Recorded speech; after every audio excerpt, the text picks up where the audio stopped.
සාදරයෙන් පිළිගන්නවා මම YouTube channel එකට මම අද ඔයගොල්ලන්ට ගෙනාවේ 4 වෙනි කුලක සම්බන්ධ ගාන හදන කියලා දෙන්න.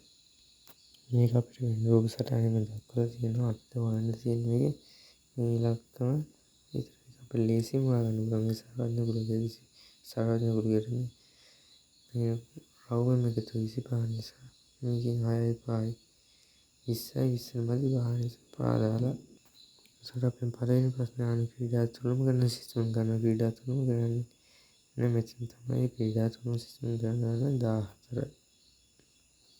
දෙවෙනි ප්‍රශ්නේ අහන්නේ ක්‍රිකට් ක්‍රීඩා පමණක් කරන සිසුන් ගන්න ක්‍රිකට් කියන්නේ මේ රවුමම ක්‍රිකට් පමණක් කියන්නේ 18යි. ඒකෝර මේ අඳුරු වල කොටසෙන් දැක්වෙන්නේ කුමන ක්‍රීඩාව කරනවද කියලා තමයි අහන්නේ. ඒක අත්පන්දු හා ක්‍රිකට් පමණක් ක්‍රීඩා කරනවා.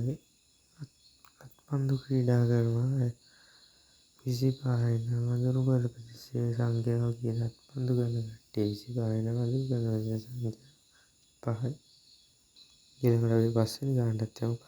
පස්වෙනි ගාන කියන දත්තයන් ටික අපි මෙහෙම වෙන රූප සටහනේ දාගත්තාම ඉන්නේ. අපි ඉස්සෙල්ලාම අහන්නේ සිංහල මාධ්‍ය විද්‍යාව හදාන සිසුන් කියන්නේ රවුම 140යි නම් ඒ සිංහල මාධ්‍ය පමණක් එන්නේ ඒ මාධ්‍ය 100යි කියන්නේ අපේ උත්තරේ වෙනවා 100යි කියලා. ඉංග්‍රීසි මාධ්‍ය විද්‍යාව හදාන සිසුන් මේකේ ඉංග්‍රීසි මාධ්‍ය මෙතන ඒතර අවුලක් තියෙනවා කියන්නේ 40 විතරයි. ඒතර 40යි කියලා. සිංහල මාධ්‍ය ගණිත විෂය හදාන සිසුන් අංගය ගණිත විෂය මේකේ ඉංග්‍රීසි මාධ්‍ය තුන මෙතන 135 කියන්නේ 135යි තමයි සිංහල. හතරවෙනි ගාන සිංහල මාධ්‍ය විද්‍යා පාඨමාලා ගැන සිසුන් සිංහල මාධ්‍ය විද්‍යා පාඨමාලා 100යි. ඒතර මුළු ගාන 400 100ක් කියන්නේ කිලෝ 4න් එක. එතකොට අපිට 6 වෙනි ගාන මේ තියෙන පුලකය සරවන්න මේ රූප සටහන් තියෙන අපි මේක සම්පූර්ණ කරපුවා සම්පූර්ණ කරාම අපිට මෙන්න මේ ආකාරයට වෙනවා.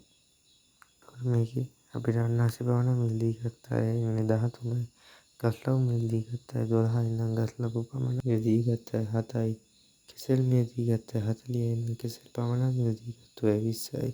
කිසිත් මිල් නොගන්න අය 10යි නම් පළතුරු මිල්දී ගත්තේ මුළු සිරිසාවනහයි.